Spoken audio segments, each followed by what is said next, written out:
स्वागत है आप सभी के स्पीड एंड लव के एपिसोड नंबर 4 में। कहानी की शुरुआत में हम जिन को देखते हैं अपने गैरेज में काम कर रहा होता है और दूसरी तरफ मोम अपने बॉयफ्रेंड के साथ मुंह का एयरपोर्ट पर वेट कर रही होती है, पर वो आती नहीं है। लेट हो रहा होता है। मुंह अपने घर पर अपने कमरे में बैठकर रो रही होती है। तभी जिंग जिंग इसके पास आती है, पूछने लगी कि क्या हुआ दीदी। मुंह बोलती है कि जिन कहाँ पर है तुम जानती हो। जिंग जिंग वैसे एड्रेस तो नहीं जानती, लेकिन हाँ, वो मैप बनाकर दे देती है और मुंह रोते हुए उसका पीछा करते हुए जिन के गैरेज में पहुंच गई होती है। आधी रात हो चुकी थी। जिन पूछने लग गया कि क्या हुआ, गई नहीं तुम। मुंह बोलती कैसे जाती, तुम्हारा बर्थडे है ना, और इसको हैप्पी बर्थडे बोलती है। और दोनों एक दूसरे को देख रहे होते हैं और फिर हमें पास्ट का एक सीन दिखाया जाता है। आज मुंह का बर्थडे होता है। मोम ने पूछा कि जिन तुम्हारा बर्थडे कब आता है। जिन तो अनाथ था, इसको नहीं पता इसका बर्थडे कब आता है। डैड बोले कि मुंह के साथ ही आज से जिन का भी बर्थडे मनाएंगे अब। और दोनों भाई मैंने अपना बर्थडे सेम डे को हमेशा साथ में मनाना। और दोनों ने केक काटा था। वापस प्रेजेंट में जिन भी इसको हैप्पी बर्थडे बोलता है और पूछने लग गया कि रो क्यों रही हो, कुछ खाया है तुमने, चलो मेरे साथ। और इसको बाहर लेकर आता है, बोलता है रोया मत करो, आंखें सूज गई है तुम्हारी। मुंह बोलती है कि तुम्हारी वजह से ही हुआ ये सब। जिन बोलता है पर तुम यहाँ पर आई कैसे। मुंह बोलती है कि तुम्हारी बहन ने मुझे भेजा है यहाँ पर। जिन बोलता कौन, जिंग जिंग ने। अच्छा, फिर इसको खाने लेकर आ गया होता है। यहाँ पर ज़्यादा बड़ी दुकानें तो नहीं होती क्योंकि थाईलैंड का थोड़ा अजीब सा एरिया है, तो छोटी छोटी दुकानें खुली है और वहाँ से ये एक केक खरीदते। इसके बाद अपने उस जगह पर लेकर आता है इसको जहाँ पर ये रहा करता है। घर कम कबाड़ खाना ज़्यादा होता है। एक्चुअल में गैरेज के पीछे बना हुआ एक रूम होता है। वहीं पर मुँह देख रही हो, सोच रही है कि कैसी जगह है। इसको बैठाता है। मुँह बोलती है कि तुम्हारा रियल बर्थडे कब आता है। जिन बोलता है क्या फ़र्क पड़ता है, छोड़ो ना, मैं आज पूरे 20 साल का हो गया हूँ और तुम कब इस दुनिया में आई थी वो ज़्यादा इम्पोर्टेंट है मेरे लिए, ना कि मैं। चलो विश मांगो और जल्दी से केक कट करो। मुँह बोलती है कि मैं ज़ोर से चिल्लाकर विश मांगना चाहती हूँ और चिल्लाती है कि जिनका मुझे रियल बर्थडे पता चल जाए। जिन बोलता अरे अरे नहीं, मन में मांगो वरना पूरी नहीं होगी विश तुम्हारी। मुँह फिर मन में मांगती है मैं और जिन हमेशा साथ रहे ऐसे ही। फिर इसे केक देने लगती। जिन बोलता है मीठा नहीं खाता हूँ मैं, और बियर ओपन करने लग गया। मुँह बोलती है कि ये मत दो मुझे, अगर मैंने पीकर कुछ नशे में ऐसा वैसा कर दिया तो तुम मुझे संभाल लेना। जिन बोलता है कि हाँ हाँ मैं तुम्हें संभालूंगा, तुम्हारा जितना मन है तुम उतना पी सकती हो। बस फिर दोनों ने पीना शुरू कर दिया। बाहर बारिश हो रही थी काफ़ी तेज। अब कुछ देर बाद मुंह को नशा हो गया होता। बोलने लगी कि मेरी मोम ने पता नहीं उस बुढ़े में क्या देखा जो उनकी गर्लफ्रेंड बन गई और उनके साथ अब कनाडा भी जा रही है। बस वो बुढ़ा अमीर है और कुछ नहीं है उसके अंदर, वो पक्का उनको चीट करेगा एक दिन।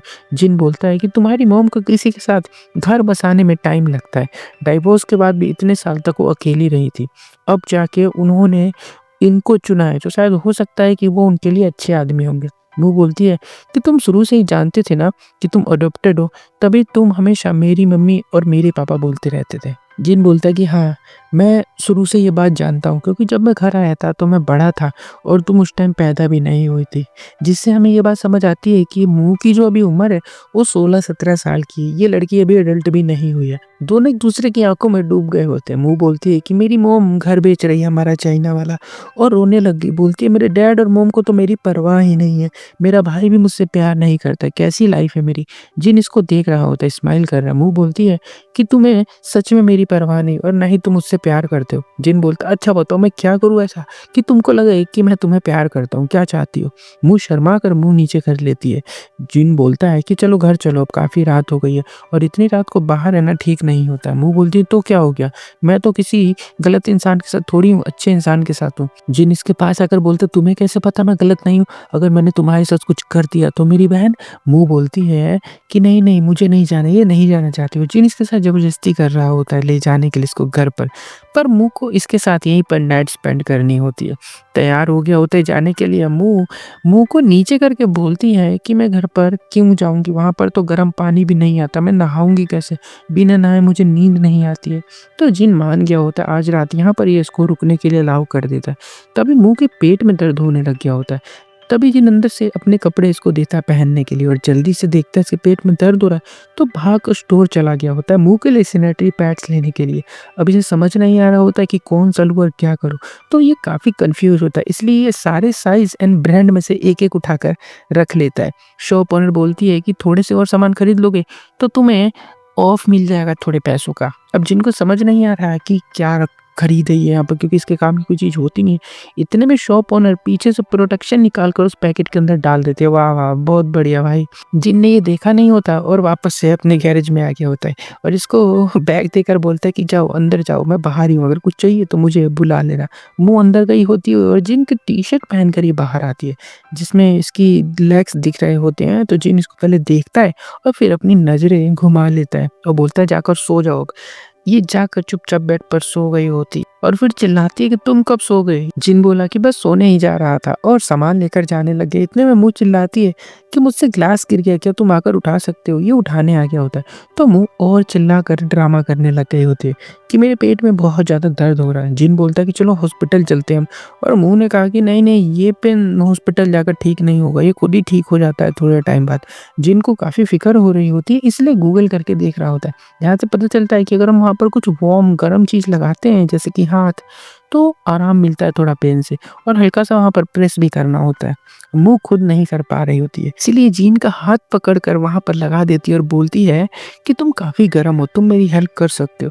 और जीन आराम-आराम से उसको पेट के पास टच कर रहा होता है और मुँह हाथ हटाने नहीं दे रही होती है और ऐसे ही वो सो जाती है और जीन वहीं पर बैठा रहता है। उसे हवा कर रहा होता है क्योंकि उसका पसीना बहुत छूट रहा है और एक पास्ट की बात याद करता है। जब जिन को घर में पहली बार लेकर आए थे इसके डैड, तो मॉम बहुत ही गुस्सा हो रही थी क्योंकि वो प्रेग्नेंट थी और मुँह उनके पेट में है।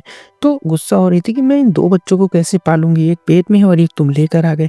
डैड बोलते, "अरे थोड़ा-सा खाना दे देना, इसको खा लेगा, ये कुछ नहीं करना, समझदार है।"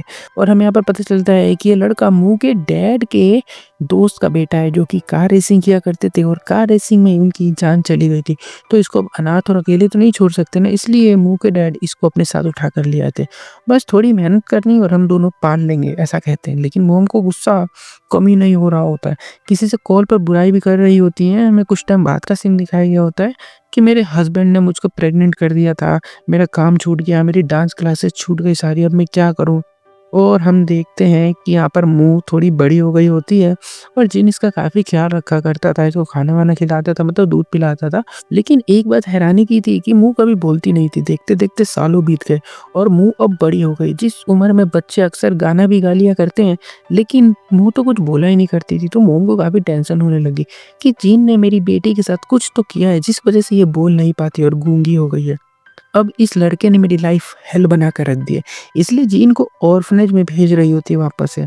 जब ये जा रहा होता है तभी मुँह चिल्ला कर कहती है भैया, और ये सुन के सब हैरान हो गए होते हैं जिससे पता चलता है कि नहीं, नहीं मुँह गूँगी नहीं है, वो बोल सकती। वापस प्रेज़ेंट में हम देखते हैं सुबह हो गई होती है और जिन खाना बना रहा होता है।